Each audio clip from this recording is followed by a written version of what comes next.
Well, hello, it's Alexa, and this is the Wishbeads podcast. Thanks for having a listen. You know, as I'm recording this, we are in interesting times, I must tell you. People are feeling very shaky with the state of the world, especially with coronavirus on the rise. It's, progressing and reaching so many people that it actually is an opportunity for everybody to kind of pause and think about a lot of things that we probably have not been bringing to our attention. So before we dive into today's amazing guest, Felicia Alexander, I just want to take a minute to share a few things that I've been thinking about as we face this coronavirus global situation.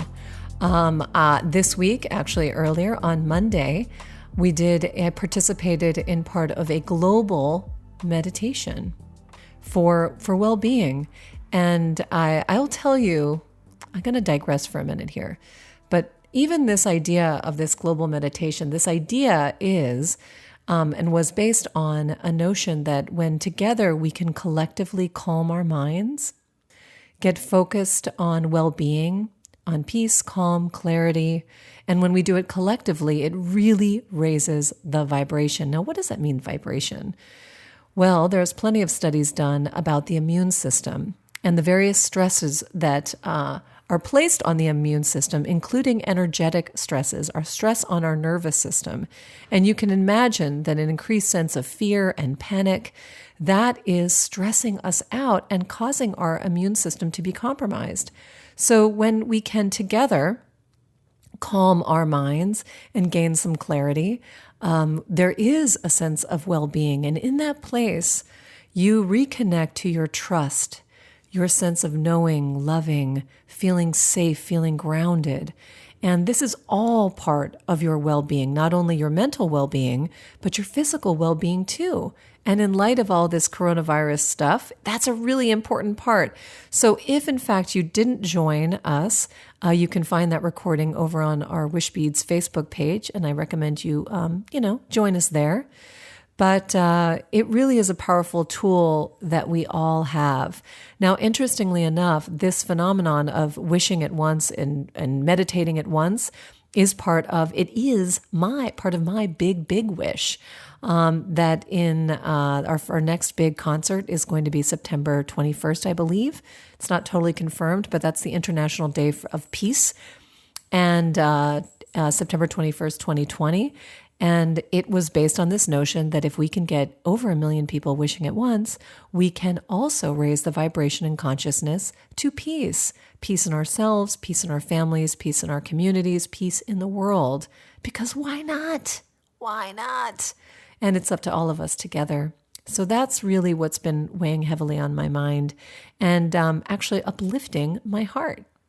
And a few things about this coronavirus, I gotta say, there has been a silver lining here, and I know I am a relentlessly optimistic person, but it has made me really pause and be so much more mindful of my body. And whoa, Nelly, I sure do touch my face a lot. I had no idea. And be mindful of my interactions, not from a place of fear, but just awareness. To be mindful of the fact that when the globe has to pause a bit, that's okay. It's okay. And that we are in this together. And if it means we need to be mindful of our purchases, mindful of the places that we go. Also supportive too, not being driven by fear, but go and support your local businesses, your brick and mortar retailers. My friends, they're going to have to pay their rent. Same with your local restaurants, that we don't have to be in a place of such fear. We just have to be smart. And good old-fashioned common sense soap and water is really your ticket. Isn't that funny? Little things, the things that we think are so simple they couldn't possibly work, we must drown ourselves in antibacterial soap, is just not the truth. Antibacterial products are actually wiping out a lot of the good bacteria that we need. So trust, again, going back to that word trust, that really common sense decency and common sense advice really is going to help us the most. So, washing your hands for 20 seconds, as everybody has heard over and over, awesome. I bet we'll be all a lot healthier just for that one thing alone. Anyway, so as we proceed in the weeks to come, and who knows what's going to unfold, we can really go to that place of calm and clarity inside of us in the quiet and the depths of all the knowledge you have inside of you, if you can quiet your mind and access it. And on that note, before I dive into my awesome interview with Felicia, and I know this is a very long intro, so thanks for bearing with me. If you haven't yet done the Wishwork, that is, you can sign up for that on wishbeads.com/yes, or on our free Wishbeads app in iTunes. But it begins with a guided visualization and 21 days of very simple exercises. So if you haven't signed up, even if you have your Wishbeads, or even if you don't, it's free. It's totally free, but it really helps ground you and reconnect you, quiet your mind. And every day for 21 days after the visualization, I give you a little message in the morning, something to think about during the day. Super easy, very approachable. It's like, washing your hands for your heart. Really simple stuff, simple advice, but it will make you feel better and start feeling more supported in your life. Yay, you deserve that. Okay, without further ado, you're going to hear about Felicia and my story. She is a dear friend, one of the most generous connectors in the world, gracious. She's the co-founder of Box Union, an amazing woman, and I'm excited for you to meet her. So without further ado, here's Felicia. Hey, this is Alexa, and this is the Wishbeads podcast. And oh my goodness, I have my dear friend, longtime friend, Felicia Alexander here. Felicia, thank you for joining me. I'm so excited to be on your podcast, and any time I get to spend with you is a gift to me.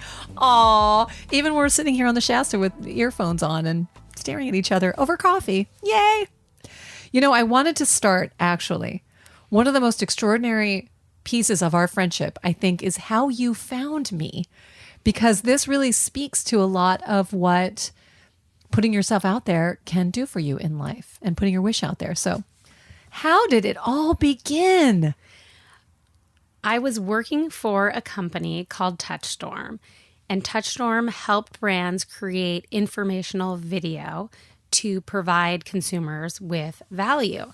I was looking through my Yahoo email, and I got an email from the Anderson alumni group, and it was mentioning that there was going to be this amazing speaker named Alexa Fischer at an upcoming event, and there was a snippet on Alexa's bio as well as a link to her website. So I decided to click on the website. Now, my job at Touchstorm was to go find brands who needed help creating their content. But the other side of the business was to take content that already existed and distribute it under Touchstorm's Houdini umbrella. I know. Houdini.com. Yes. Houdini.com. Videos. I'm getting into the weeds and semantics. So I stumble upon your site.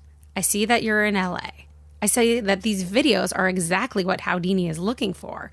So I send an email over to the Houdini team and say, hey, look at these videos I found. I think we all need to reach out to her.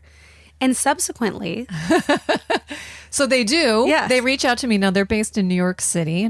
And as you just heard, Felicia and I are based in Los Angeles. And they reach out to me. We have this great conversation. I said, hey, I'm going to be in New York working with another client. I'll come in. I'll stop by and introduce myself because I'm a people person. So we were already engaging in sharing my how-to videos, which are all about confidence and communication and like how to leave a voicemail message and things like that. And when I was in New York, it just so happened that the CEO of the company was there, and she and I sat across the conference table. And after about a half hour of chatting, she was like, you know what? I'm going to have you come in and come back and do a retreat, a workshop for all of my top people at the company. And I was like, sounds great. So cut to whatever it was, maybe 3 or 4 months later, 6 months later, I don't remember. We're in New York and you introduce yourself to me, right? So we have 2 days together. We learn a bunch of stuff. Great, great, great. And now it's time to fly back to LA. Now, mind you, I had made my own travel reservations. I think they had paid for them, but I had made them. And I go on my flight. We get on the flight to travel back to LA, and lo and behold, you and I are sitting next to each other. You're flying back too. I know. And that's probably one of the best flights back from New York I've ever had. Those poor people around us, because we're like, bah, bah, bah, bah, bah, bah, bah, bah, bah. talking about a million things.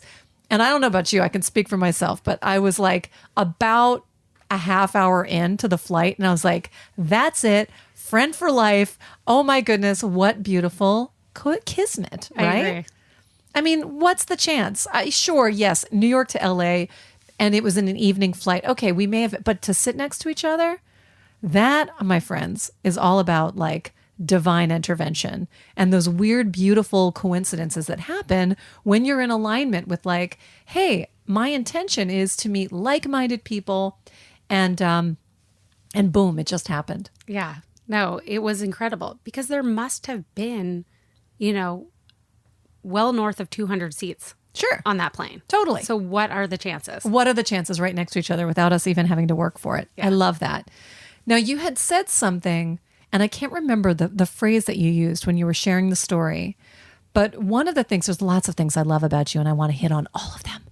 But one thing I really love is that when you were, I can't remember the phrase you used, but essentially it was your sense of curiosity, that you are passionate, in my opinion, about learning and being genuinely interested in other people and other things, and coming from that perspective of how can I help? Like, it was part of your job description, sure, to check out people and brands and scout maybe some content for Howdini, but you're always that way. That's who you are, and I love that about you. So, what kind of perspective? How does one cultivate that? That's an interesting question because I think it is so embedded in my DNA. Seriously, the moment I meet someone and I establish a connection, and if it's somebody that I hit it off with and that I, want to spend time with or love what they're doing, like my mind immediately goes to my internal network of people I know. And the first thing I think of is like, who can I start introducing them to? Like, who would be a good person for this person to meet? And I don't know that it was something that was ever consciously cultivated. I mean, I grew up in a household with a mom and an older sister who, if you think I'm outgoing, I mean, they at times could make me look like the shy one. And I think, we have a love of people in our family, and we've always grown up being able to talk to anybody and strike up a conversation and really from a place of curiosity to learn how to build and cultivate connection. So I can't say that it's something that I have ever consciously worked on, but it is part of my operating system. And I always tell people that I manage or people that I work with that it's so much better to come from a place of giving than to come from a place of asking. One of the things that I was going to say in addition is the spirit of generosity you have about being a connector. You are a magnificent connector, and it never stops. I mean, you have introduced me to so many phenomenal people who have been real game changers in my career. And it's with such generosity that you do that. And I love that it comes naturally to you. I know that you just shared that you've had an example of that in your family, and it's part of your operating system, which I love. But I also think that it's something, and especially as a teacher, so many people come to my courses or my work because they're feeling that sense of self-consciousness. And one of the pieces of advice, which I think you just echoed, is coming from a place instead of curiosity and letting go of the self-consciousness, the awareness of self, and turning that around and really focusing on the other person. So even when you're on an airplane, maybe you don't want to talk to people that you don't know, although I've had great conversations on an airplane. I think I'm like somebody's worst nightmare on an airplane. And so what are you doing? And now with AirPods and everybody having headphones, right? I mean, the conversation has really stopped. I know. I've totally met some great people. Yeah. Sometimes I'm not in the mood, but then again, I've met amazing people, all different ages, all different backgrounds. So cool.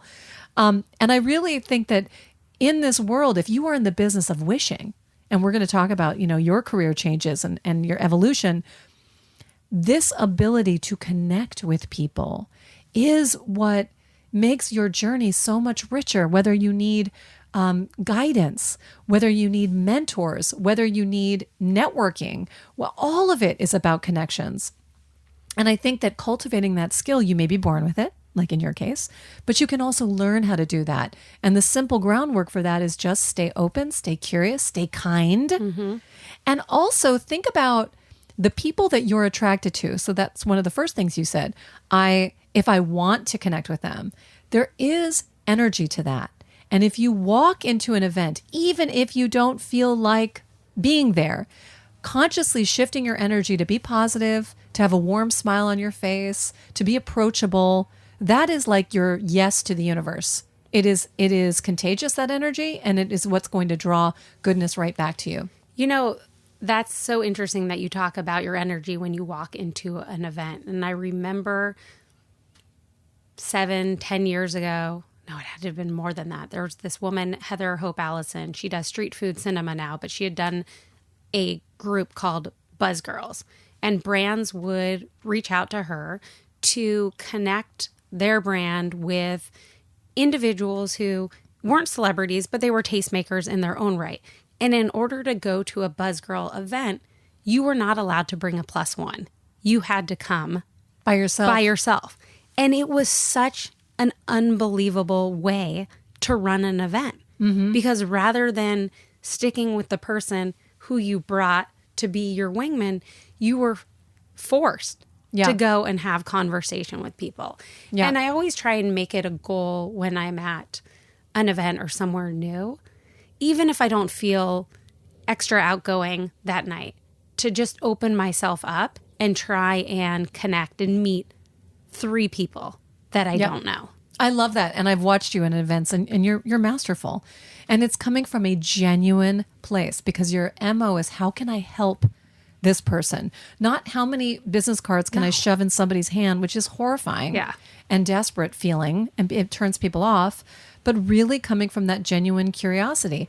And I almost think that you can cultivate that even with people that you know.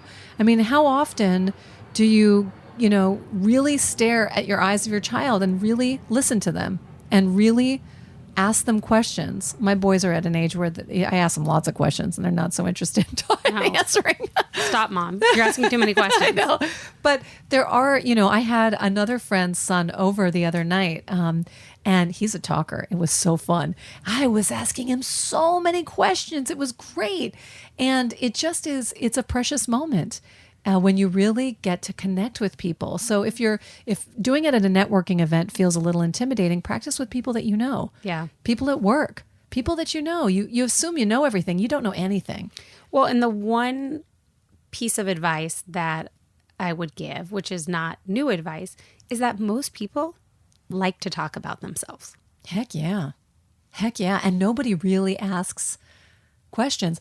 Robert, my husband, he loves questions. He loves getting to know people. And sometimes I'll catch up with somebody or we'll be talking, and after the conversation, Robert will ask me like deeper questions like, well, where did they go to school? And and I realized all the things that I forgot to ask. Right. Yeah. You're like that. Robert's like that. My friend Joanna is like that too. Amazing listeners, questions abound. It's great. No, I love that. I haven't seen Robert for 18 months, and he remembered something we talked about in our last conversation. And he asked me, how's it going? Yeah. With that particular subject. And it was so nice. Yeah. He really loves. He remembered the details. Yeah. He remembers the details. It's really delightful to him. And you see that when he's with you, he's very present. He's really not thinking about a million things. So it's a good example. That's a gift. Yeah. So I want to talk about the company that you co-founded, Box Union, because you were very successful, corporate executive type, dealing in marketing. You had all this experience. And then there was that inkling of like, what I really would love to do? And the bravery that it takes to jump from that corporate space to dive into a whole new adventure. And, and that's a lot about what Wishbeads is about, is really connecting with what you deeply want, but then having the courage to do a little wish work, to do the work, to have the faith, to step in the direction. What was the moment for you where you made the decision? You had seen what you had wanted in the exercise space and imagined your life there, but what was that thing that maybe gave you that confidence to jump? Yeah. I don't know if you remember this, but when I was at Touchstorm and then later Demand, I would call you and my voice would go out. Yeah. And like I lost my voice. Yeah, a ton. remember. And I remember you saying like, I don't think this is just about your voice.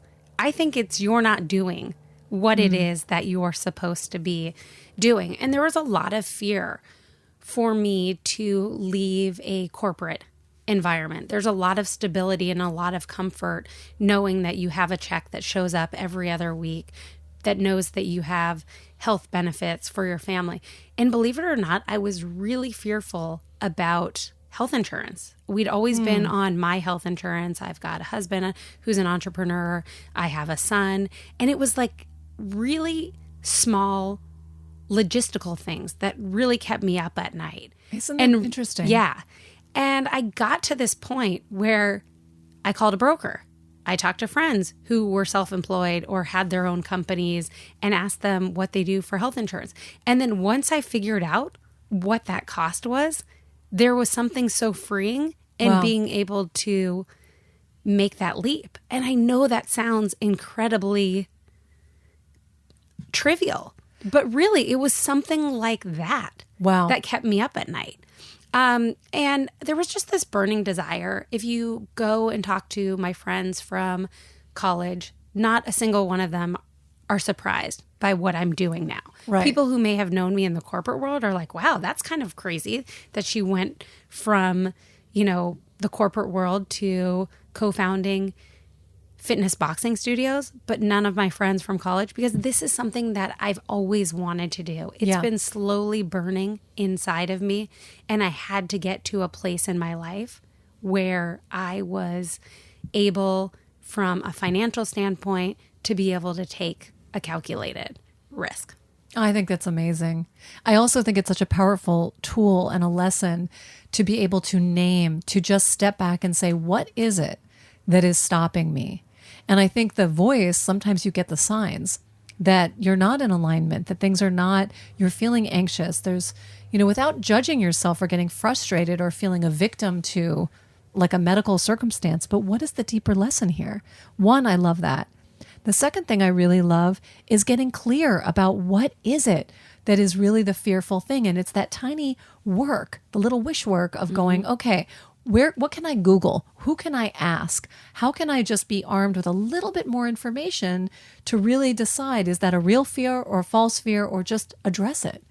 I think that, naming it is 50% of solving it, but the other 50% is get the information, be empowered. And also, I know a lot of people that make this jump to starting something new, whether they're leaving a corporate job or just working for the first time, investing their energy into something. It's this fear that grips you, and you have to have that moment, but it's just all the tiny little steps that get you there, and trusting the timing. A lot of times, and especially because I'm 47 now, that there is this feeling of, I could have done it before. If I only done this 10 years earlier. And that is such nonsense. No. The timing, who you are now as a business owner, was built on all those years of experience and networking and studying of infrastructure and distribution, all of that. I completely agree. And you can't fast forward that stuff. Yeah. Even my time as an actress in the entertainment industry. Whoa, what a great training ground for all kinds of things. Absolutely. You said it best. You can play a dead person better than anyone. I can. You can see the footage. Yummy. But it is. It's such a refreshing thing. So what keeps you, Felicia, moving forward? Your business is growing. Please check out boxunion.com. You can see this incredible, it's kind of like, is it fair to say like the soul cycle of boxing? Yeah. Okay. I mean, I think that's the easiest way for people to grasp it. Yeah. What was your question? Well, I hadn't gotten there yet, but you're expanding, you're building your business. What keeps you moving forward, staying positive, making those tiny steps as you build your business? What keeps you in that positive, proactive space? There's definitely a lot of things. First of all, this is the most rewarding thing I've ever done in my entire life. Like, we have an opportunity to fundamentally change people's lives. And they are not shy about telling us the impact that Box Union has on their lives. If you have never punched something, I will tell you that it is incredibly cathartic. And as much as we're providing people a great physical workout, the mental benefits that they're reaping inside of our studios is like nothing else. So the direct messages, the emails from people who talked about how they had never exercised before, they had never felt like they found a place where they fit in, where they didn't feel a sense of judgment. The people who talk about going through difficult breakups and divorces and finding Box Union, or suffering from debilitating anxiety and feeling that a daily dose of Box Union has helped them manage their anxiety better than anything else, and that in the walls of Box Union, they've formed meaningful, friendships. Like the greatest thing is, seeing Instagram of people who met in Box Union now spending time on the weekends together outside of Box Union. So I would say that the role of the boxers coming through our studios every day, the team, and the fact that we have such incredibly passionate people working for us, everyone from the coaches who are inspirational and motivating and lead people through this like 45-minute journey, to the front desk who welcome you with a smiling face, to the people who help keep the studio looking immaculate, the studio managers. I mean, I have met so many people and had the opportunity to learn from so many people who come from different backgrounds, who have, different experiences. So what keeps me going is the fact that we have built a product and an experience that people really like. And now I want to make sure more people can have access to that. I love that. And it's so fun. Oh my goodness. If you ever have an opportunity in Los Angeles, you're about to open your third location in the Valley, take a class. It is awesome. And, I also think that when, in business and anything in life, there is going to be those things, those tasks, those hurdles that are going to feel like you want to quit, or you just want to say like, it's too much. But when you know your why and you can fill your cup up with those beautiful comments and understand the impact that you're making, then it puts everything into perspective and you just get that little shot of adrenaline to keep you moving forward. Because in life, you are going to have to do tasks that aren't like the most fun, right? You and I both know as business owners, I'm not a fan of Excel spreadsheets and whatever, but there are things that you have to do so that you can be in service to the bigger goal. So holding that vision and the clarity and the specificity of what you want to build in your business and in your life, that is the roadmap of how you're going to determine what you need to do on a day-to-day basis, those tiny little Wishwork steps to make that dream a reality. So it's that balance, Yeah, no, absolutely. And that's why I think, Wishbeads is amazing. And I remember, the first Wishbead workshop I went to, I hadn't started Box Union at that point. Really? I don't think so. Wow, the paper bead version. Yeah, the paper bead version. And I remember writing about, I think it was percolating and we were starting to talk about it. And, exactly what I wanted that experience to look like. Wow, nice. I believe that deep inside of us, and just like your friends from college knew, we have a dream. We have a wish. We have a murmuring, something that we see for ourselves if we allow ourselves to quiet our minds, connect with what we really want. And then when we see it, it is a pin in the map of where we want to go. That's the destination. Now, we can have lots of wishes. There's not like there's just one thing, but there is a pin in the map. And I think once you see what that is, you can bring it to your life because you have information, and information is power. So even in my own recently, I've been leading a lot of wish circles. So I've been doing the visualization for other people. And by the way, there's always a virtual wish circle that we host online every month. So you can join us. But there is a place that I see, it's a future home that I'm going to either live in or build or who knows what.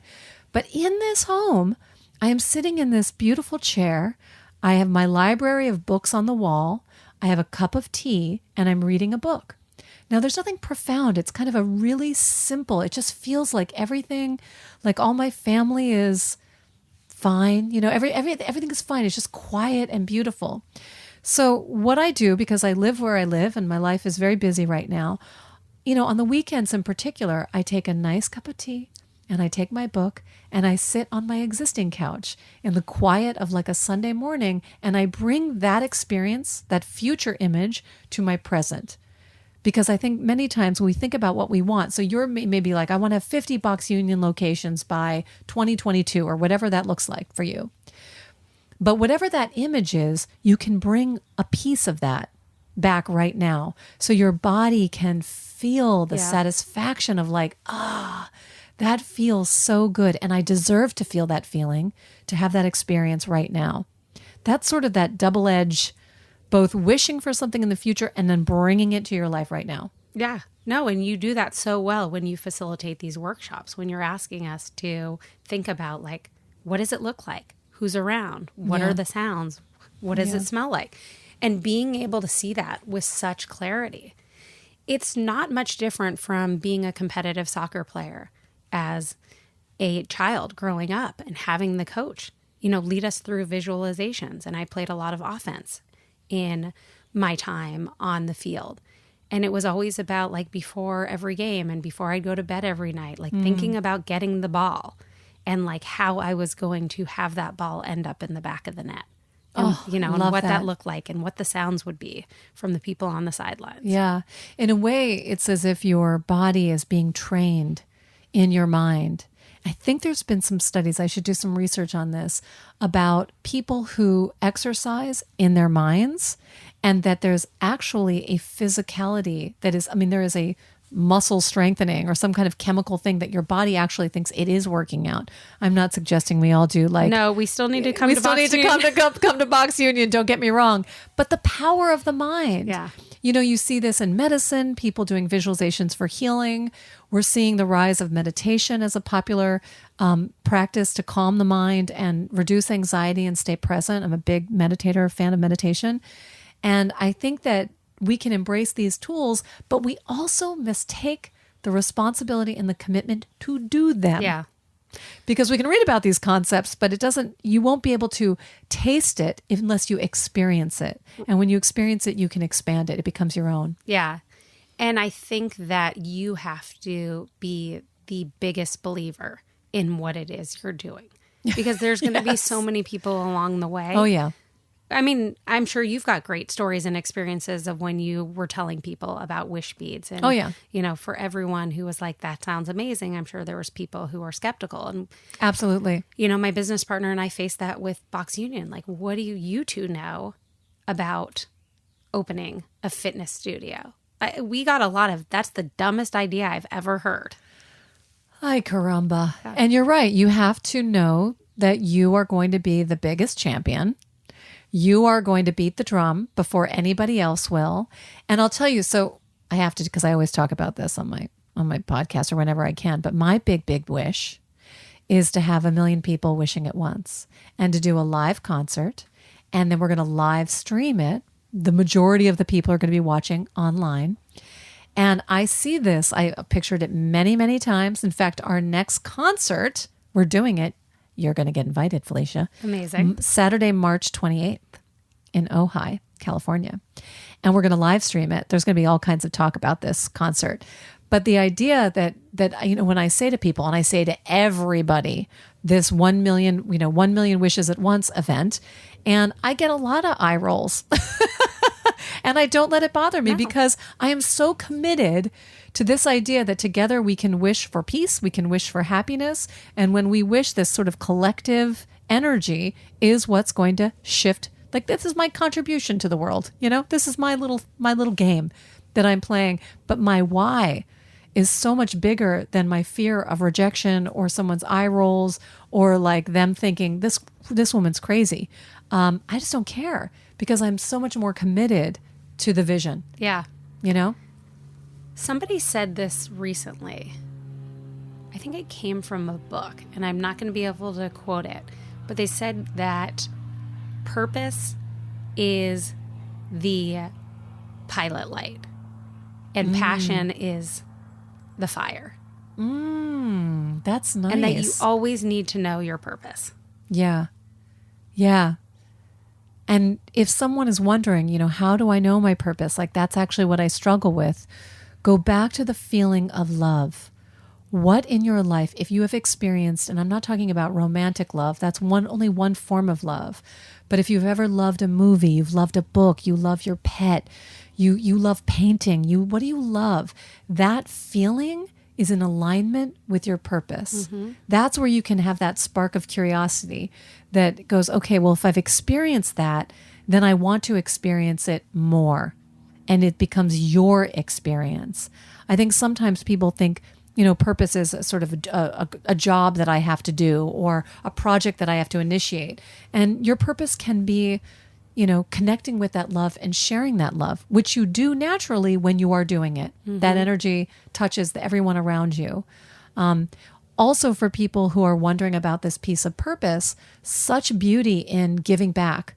So if you ever are feeling stuck, just do something that is helping someone else. That act of selfless giving puts you in the lane of love, And so whether it's volunteering, whether it is helping a friend in need, doing a kind gesture, even smiling at a stranger, selfless giving is your ticket to getting into that lane of love. That lane of love directs you to your purpose, and it just grows from there. Yeah. No, I think that is so important. I think being able to express gratitude on a regular basis, either for things in your life that you have, as well as express gratitude to people in your life. Yeah. And letting them know. Yeah. Those are such rewarding things to do. Yeah. And spend time with people you love. Like Felicia and I are busy, busy ladies, and we don't see each other very much. But when we do, there is not a moment that we waste on griping about anything.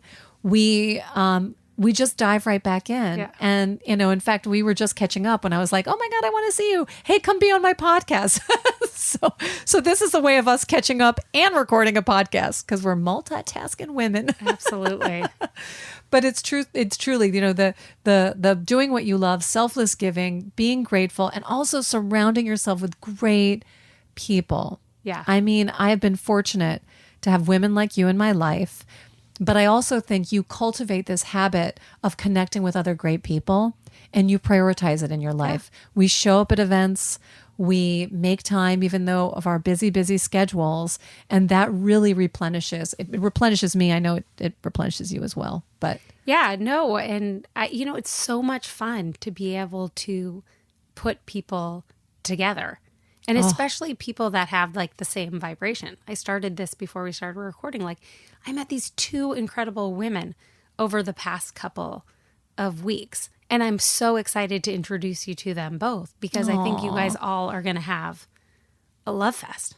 That's awesome. You're so generous. And honestly, when I go out to lunch with Felicia in Los Angeles, it's literally like you are a celebrity because everybody knows you. You're such a great connector that everyone's like, hey, how you doing? I know you from here. It's amazing. It's amazing to behold. It's awesome. But sometimes like I have the memory of an elephant and I could be like, I met you 8 years ago. You were wearing this. People are like, whoa, who is this lady? That's so funny. Oh my God. Well, I'll go out to lunch with you anytime. I will. I know. I appreciate that. Oh my goodness. Well, Felicia, I just absolutely love connecting with you. To everyone listening, go check out Box Union. They have an amazing Instagram, right? It's at Box Union. At Box Union Studio. At Box Union Studio. Check out their website. If you're in Los Angeles, by all means, take a class. It is so, so, so fun. And I just wish you all the luck in the world. You are going to rock it, my friend. Well, as are you. So thank you so much. Until next time.